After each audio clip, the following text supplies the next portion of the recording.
Morning children, welcome back to online class, and today I am going to take a class of class 7, the student of class 7. Listen carefully.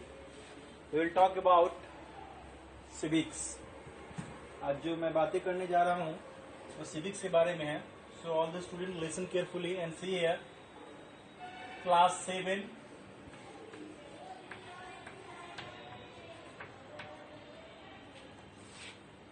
Subject SST from civics.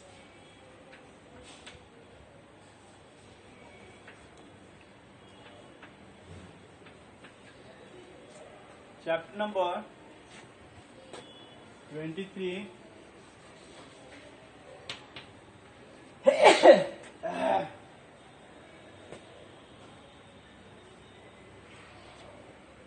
And the name of the chapter is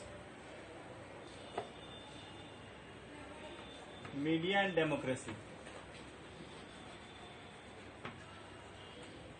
Media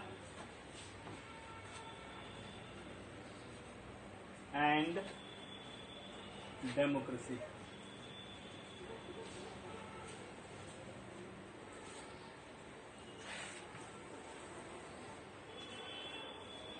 तो media and democracy में बहुत चीजों को हम लोगों ने पढ़ा हुआ है, और आज जो क्लास होने वाली है वह इसके और भी आगे फर्दर, यानी मीडिया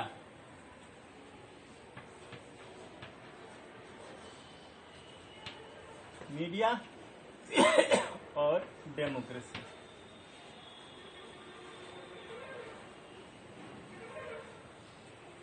समझने वाली बात यह है कि मीडिया यानी कि ये टीवी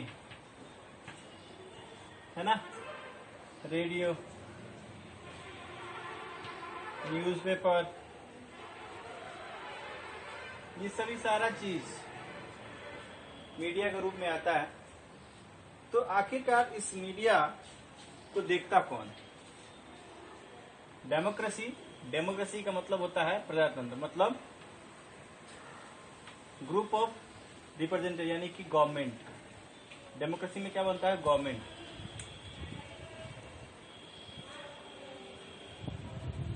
और वो कौन बात है? पीपल्स, है ना, यानी पब्लिक. तो ये सारे लोग क्या देखते हैं?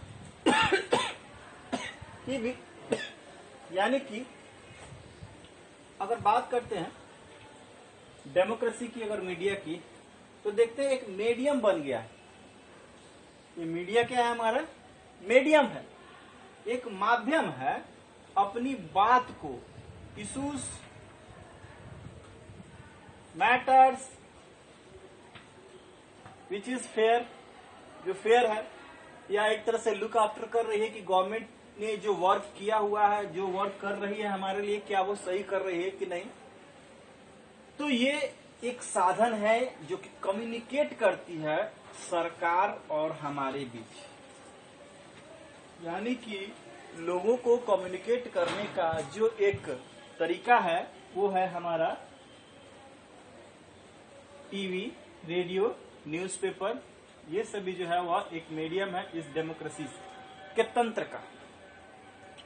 ठीक है. तो नेक्स्ट टॉपिक को बढ़ाते हुए हम आगे देखते हैं.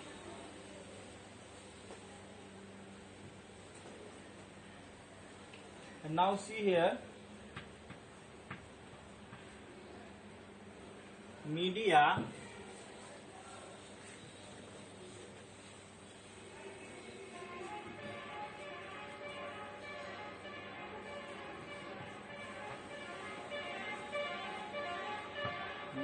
And democracy.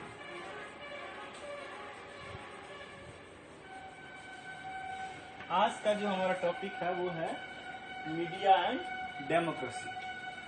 देखिए, ए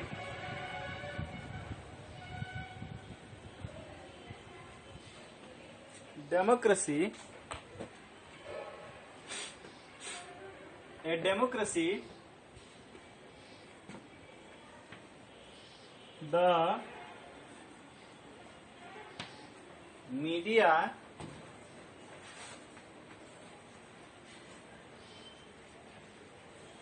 perform the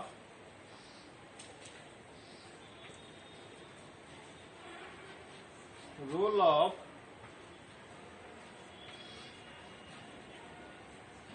watchdog. It behave as a link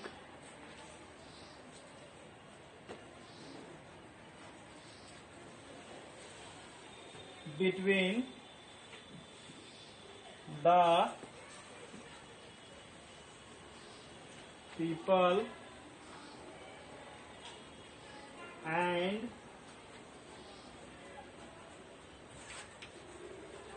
the government.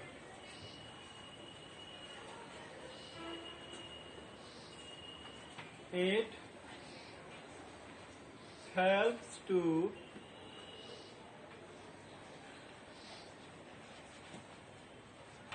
developing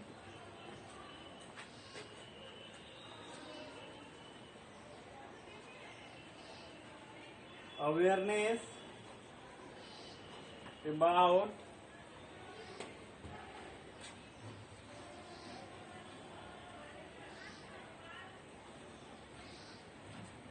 governmental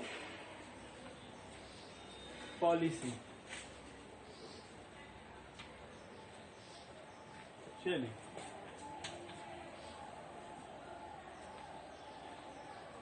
इसको ढंग से उतार लीजिएगा आप लोग, तभी हम लोग आगे इसको पढ़ पाएंगे। थोड़ा सा प्रॉब्लम अगर हो रहा हो तो इसको आराम से देख लेंगे। पहले वीडियो को पॉज करना ना भूलें, क्योंकि वीडियो को पॉज कर लीजिएगा तो इसको आराम से पढ़ने में भी आपको आसानी होगा। ठीक है,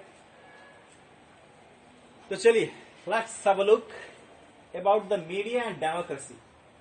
मीडिया वह एक मीडियम जो कि इस डेमोक्रेसी में वर्क करता है। क्या वर्क है इस डेमोक्रेसी में? देखिए, as we all know that there are many types of people living in our society. हम लोग अच्छी तरह से जान रहे हैं कि बहुत से तरीके के लोग जो है हमारे सोसाइटी में रह रहे हैं, whether they are from the different caste, different religion, different education, different languages, different color, different sex. It means there is a many types of a discrimination is creating day by day in our life and we have to be faced very much. बहुत सारे ऐसे जो discrimination है, इनकी वजह से हमें जो झेलना भी पड़ता है, कभी कल तो प्रांतीय चीजों को झेलना पड़ता है कि यानी कि आप बिहार के हैं तो वो बिहारी, आप दिल्ली के हैं तो वो दिल्लियंस, राजस्थान के हैं तो राजस्थानी। कभी स्टेट वाइज जो है अपने इंडिया को ही बांट दिया जाता है। तो इसकी वजह से भी बहुत सारे जो है प्रॉब्लम्स होते हैं। इसलिए हमारे कॉन्स्टिट्यूशन में बहुत सारे जो है वो अमेंडमेंट्स किए गए हैं और अमेंडमेंट्स की वजह से बहुत सारे जो है जो रूल्स और रेगुलेशन बन चुके हैं उनमें बहुत सारी तब्दीलियां भी आई हैं और आए दिनों आती रहेंगी। बिकॉज कि हमारे जितने भी जो रूल्स मेकर्स हैं, यानी कि गवर्नमेंट है, इन चीजों को अच्छी तरह से एडमायर करती है और इन चीजों को समझ रही है। जैसे if any parties make the government and after the making of government the working is very tough because when you take over any type of a new work, जब भी आप किसी नए वर्क्स को लेते हैं then it will be a challenge, एक तरह से एक चैलेंज होंगे वो, and it is not कोई जरूरी नहीं है, it is not necessary to all the peoples are happy with your ideas, thoughts and views. ये कोई जरूरी नहीं है कि सारे लोग आपके आइडियाज, थॉट्स, व्यूज से खुशी हो जाए, but approximately we have to say that only average type of a people is to be, you can say, the satisfied with that job. average type के लोग भी जो है कम से कम, अगर औसत लोग जो है इस चीजों से अगर सेटिस्फाइड हो सके तो ये हमारे लिए बहुत ही ज्यादा बेटर होगा। तो when the government implement that the policy, अगर कोई भी गवर्नमेंट पॉलिसी को इम्प्लीमेंट करती है, देन व्हाट इज हैपनिंग, ये क्या हो रहा है? Is the policy is real done by the peoples, क्या जो पॉलिसी है जो लोगों के द्वारा सही ढंग से की जा रही है? Are this policy is beneficial for all the society of all caste of the people, क्या यह जो पॉलिसी है इसके बेनिफिट्स जो है वह हमारे समाज के लोग सही ढंग से ले पा रहे हैं? Is this policy is a proper working, क्या है सही तरीके से वर्क कर रही है? These are very big questions that was only coming day by day. ये बहुत सारे जो है बड़े बड़े जो क्वेश्चंस है जो आते रहते हैं, है ना। जैसे हमारे गवर्नमेंट ने एक पॉलिसी जो है वो लॉन्च की हुई है, उज्ज्वला योजना। तो उज्ज्वला योजना के तहत जो है हमें एलपीजी के जो सिलेंडर जो है वह जो बीपीएल यानी कि बिलो पॉवर्टी लेवल के जितने भी सारे कैटेगरीज के लोग हैं उनको फ्री ऑफ कॉस्ट जो है वो एलपीजी सेवा देना है। तो ये जो एलपीजी सेवा जो है दी जा रही है, तो क्या इस पॉलिसी के अंतर्गत जो है एलपीजी धारियों को वह फ्री में सेवा दी गई है? कितने एलपीजी धारी है, यानी कि ग्रामीण क्षेत्र में रहने वाले कितने एलपीजी कार्ड धारी हैं जो लोग वो इन चीजों को यूज कर रहे हैं, कितने हद तक जो है वो इम्प्लीमेंट हो पाए? इन सारे पॉलिसीज को देखना काम है उनका। ठीक, दूसरी बात, जैसे हिंदू सक्सेशन एक्ट 2005, पहले जो है आपने फीमेल फर्स्टिसाइड जो है वह आपने एक एक्ट देखा होगा, यानी कि कन्या भ्रूण हत्या। तो ये कन्या भ्रूण हत्या जो है वो एक इम्प्लीमेंटेशन, एक उनकी जो है एक तरह से कह सकते एक पॉलिसी थी जिससे कन्याओं का जो एवरेज रेट उनकी जनसंख्या में जो काफी गिरती हुई उनकी जनसंख्या गिर रही थी, यानी कम होती जा रही थी। तो उसके लिए हमारे सरकार ने एक पॉलिसी लाई, एक नीति बनाई, और इस नीति के तहत उन सारे लोग जो कि अगर फीमेल फेस्टिसाइड के अंतर्गत पकड़े जाते हैं तो वो पनिशमेंट के भागी होंगे। कुछ रुपए सरकार के द्वारा मुकर्रर किया गया कि उनको अगर ये करते हुए पकड़े जाते हैं उनको जेल होगा, डॉक्टर का लाइसेंस रद्द होगा। इस तरह की चीजों को जो है वो हमारे गवर्नमेंट ने इम्प्लीमेंट किया। लेकिन यह भी देखना है कि क्या यह चीजें चल रही हैं, खत्म हो गई हैं, या इन चीजों से किसी सेक्टर को बेनिफिट्स हो रहा है, क्योंकि ये चीजें तो धीरे धीरे जो है वो बढ़ती ही जा रही हैं। जनसंख्या लड़कियों की कम होती जा रही है, हमारे वुमेन्स की कम होती जा रही है, और लड़कों की बढ़ती ही जा रही है। इसका ड्यू टू एक ही कारण है, एजुकेशन। एजुकेशन सिस्टम हमारा सही से प्रॉपर नहीं हो पा रहा है, हम लोग इसकी महत्ता को नहीं समझ पा रहे हैं। We do not have a very healthy environment, healthy competition between male and female, male और फीमेल के बीच एक हेल्दी कंपटीशन की भावनाएं नहीं हो पा रही है। एक ह्यूमिलेशन होता है, एक इनबर्न क्वालिटी हो जाती है उनमें, ह्यूमिलेट की दृष्टि से देखना लड़कियों को।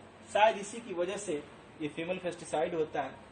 और हिंदू सक्सेशन एक्ट यानी कि 2000 it was implement amendment in 2005 and according to this act, इस एक्ट के अनुसार यह भी बताया गया कि the property of parents means mother and father is to be equally divided between son and daughter। Hindu succession act 2015 के अनुसार यह बताया गया कि लड़का हो या लड़की हो, माता पिता की संपत्ति पर दोनों का बराबरी का हिस्सेदार है। इसलिए इस अमेंडमेंट को 2005 में जो है वो पूर्ण कर लिया गया। और किस तरह से इम्प्लीमेंट हुआ और कितना इम्प्लीमेंट हुआ, ये सभी चीजों को दिखाती है हमारा मीडिया। एक मीडिया माध्यम बन जाती है कि किस तरह से गवर्नमेंट की जो पॉलिसी है, गवर्नमेंट के जो एक्ट्स हैं वो वर्क कर रहे हैं कि नहीं कर रहे। तो डियर स्टूडेंट, क्लास 7 आज के लिए बस इतना ही। और फिर मिलेंगे हम लोग नेक्स्ट क्लास में। तब तक के लिए धन्यवाद और कोरोना से बचते रहें।